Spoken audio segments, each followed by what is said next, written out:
Bismillahir Rahmanir Rahim. Let us continue with our tafsir of Surah Aal-Imraan bihawlillahi wa quwwatih, and we are on ayah number 149.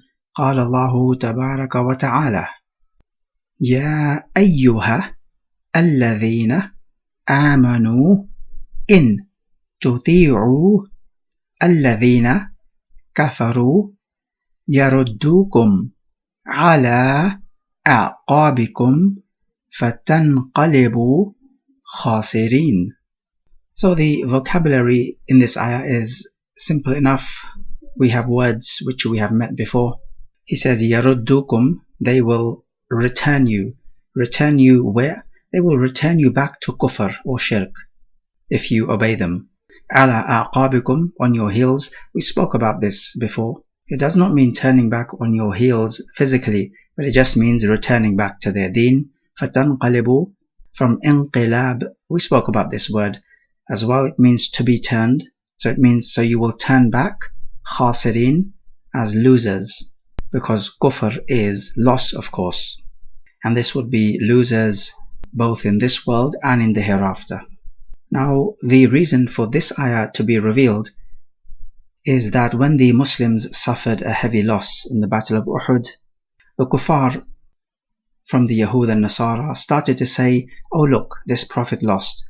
If he had truly been a prophet, he would not lose. He would win every single war. So therefore, he's not a prophet. He's just like any other man. Some days he wins and some days he loses. So they threw this type of specious argument, and the ayah is saying, if you were to obey them and listen to them and be duped by their specious arguments, they will turn you as apostates, and then you will be losers in this world and the hereafter. Ayah 150 carries on. Bal Allahu Mawlakum wa huwa khayru an-nasirin. So the word bal, meaning nay, it is a rejection of what preceded. So it's saying no, rather Allah is your Mawla, meaning your ally or your protector and your patron, and He is the best of those who helps, meaning helps to victory. So reflecting on these two ayatan, we pick up immediately that Allah Jalla wa Ala is calling us by the most noble characteristic, which is Iman.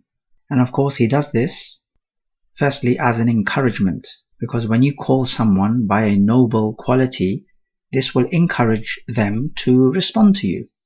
And secondly, it informs us that those people who are going to obey the following instructions are people of Iman, and those people who do not obey the upcoming instructions are not people of Iman, or at least they are people of deficient Iman. But the main lesson to pick up from these two ayatan is an obvious one: obeying the kuffar in all that which opposes the Quran and the authentic Sunnah is going to lead you to apostatize from your deen and turn you into losers, because that's what kufr is. It's just a state of loss. As Allah Jalla wa Ala tells us, verily mankind is in a state of loss. This is a state of misguidance. And this advice is more pertinent now than ever, where you have these newly arisen kufr ideas shoved down the throats of children, such as the acceptance of homosexuality and this idea of choosing your own gender, and many other such filthy ideas. If you were to obey the kuffar, the ultimate result is you leaving your deen. So especially in this day and age, this ayah needs to be put up in neon lights. And also what would follow on from this lesson is that we are not allowed to have kuffar as our close friends. Sure, you can be friendly with the kuffar, but to have them as your friends in your inner circle is not permitted, because you are simply exposing yourself to the danger of obeying their beliefs and lifestyle. And when we say inner circle friends, we're talking about social buddies, people you socialize with and spend much time with on a regular basis. So that position, your inner circle, should only be reserved for righteous, practicing Muslimin who are upon the Sunnah. We also learn that Allah Jalla wa Ala is our Mawla, meaning our helper and our guardian, and someone who has love for us. This is the specific type of walaya. Then we have the more general type of walaya, which is that Allah Jalla wa Ala is the Mawla of the whole of mankind. And the word Mawla in this context means Rabb, the Lord or the Master, or the one who can do with his creation as he wills and has complete authority over them. The master of a servant is called a Mawla. But this type of general walaya, where Allah is the Mawla of even the kuffar, does not necessitate love, whereas the specific walaya, where Allah is the Mawla of the believers, does necessitate love. We also take that Allah Jalla wa Ala is the best of helpers, which means there are many people who can help us, but the best of those who helps is Allah Jalla wa Ala. As for his help, then what exactly are we talking about?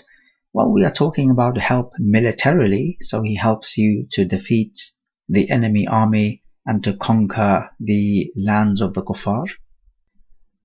And if not that, he can help you ideologically, because let us not forget that the ideological warfare is far more prevalent than the military warfare. And so Allah Jalla wa Ala helps us to raise his word above the word of kufr. And then most importantly, he is the one who helps us in the akhirah, because that's when we will need the ultimate help, to be saved from the frights of Yawm al-Qiyamah and to enter Jannah in peace. So the point is, in all walks of life, in this life and the hereafter, Allah Jalla wa Ala is the one who is the best of helpers, and he is our ally, because he is looking after our interests. As for the kuffar, they are looking after their interests, not the interests of the Muslimin. Ayah 151, سَنُلْقِي فِي قُلُوبِ الَّذِينَ كَفَرُوا الرُّعْبَ بِمَا أَشْرَكُوا بِاللَّهِ مَا لَمْ يُنَزِّلْ بِهِ سُلْطَانًا وَمَأْوَاهُمْ النَّارُ وَبِئْسَ مَثْوَى الظَّالِمِينَ. So he begins here by saying سَنُلْقِي, from أَلْقَى يُلْقِي إِلْقَاءً, to throw something, or to cast in this case. We shall cast in the hearts of those who make kufr ar-ru'b, which means fright or terror. بِمَا أَشْرَكُوا, because of their shirk billahi. مَا لَمْ يُنَزِّلْ بِهِ سُلْطَانًا, what Allah has not sent down a sultan for. Now, sultan normally means an authority, but in this context, the authority spoken of means an evidence from Allah Jalla wa Ala.